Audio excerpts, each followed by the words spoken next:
I'd like to invite Kwon to come forward to share his personal giving story. Yuk and Esther joined Westside a couple years ago, and Yuk has boldly and humbly stepped into a role here as elder, serving on our session.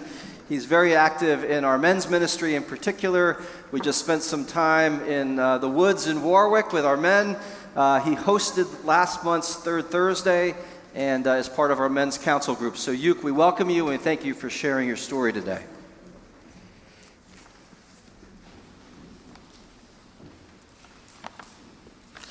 Good morning. When I think about generosity, I think about my mother.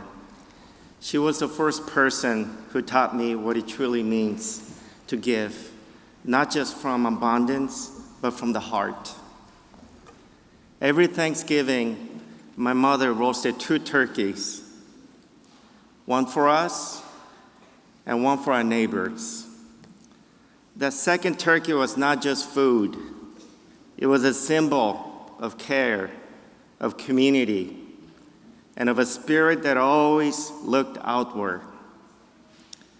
That moment has stayed with me my entire life and continues to shape how I understand generosity.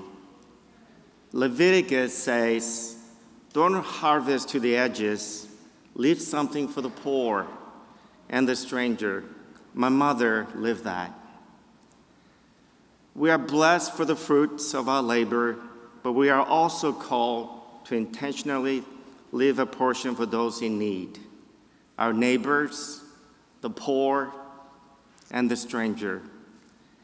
It is a powerful model of structured generosity in daily life. The same spirit is what draws me to give to Westside. This church is more than a building or a Sunday service. It is a living, breathing community that reaches beyond its walls. I have seen firsthand how Westside shows up for people through mission work, youth programs, music ministry, and quiet acts of kindness that never make it into a bulletin. It is a place where people are known, loved, and supported. And just like my mother's second turkey and an example in Leviticus, Westside always seemed to have something set aside for someone else.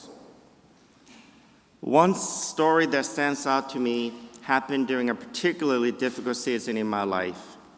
I was feeling overwhelmed and unsure of my next steps.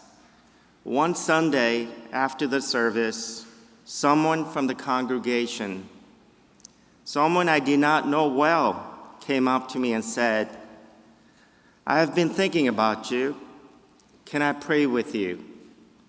That moment of unexpected grace reminded me that I did not need answers. I needed a caring community. That prayer reminded me this is not just a church I attend, it is a family. That is why I give, because I want others to experience that same sense of belonging, that same unexpected grace. As for how I give, my approach is intentional. I try to make giving a regular part of my life, not just something I do when it is convenient.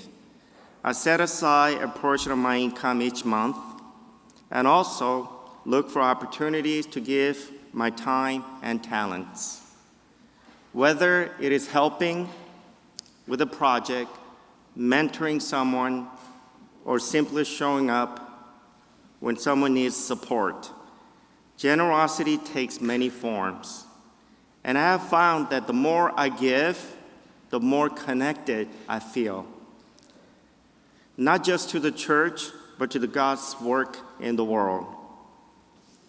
Stewardship is not obligation, it is joy.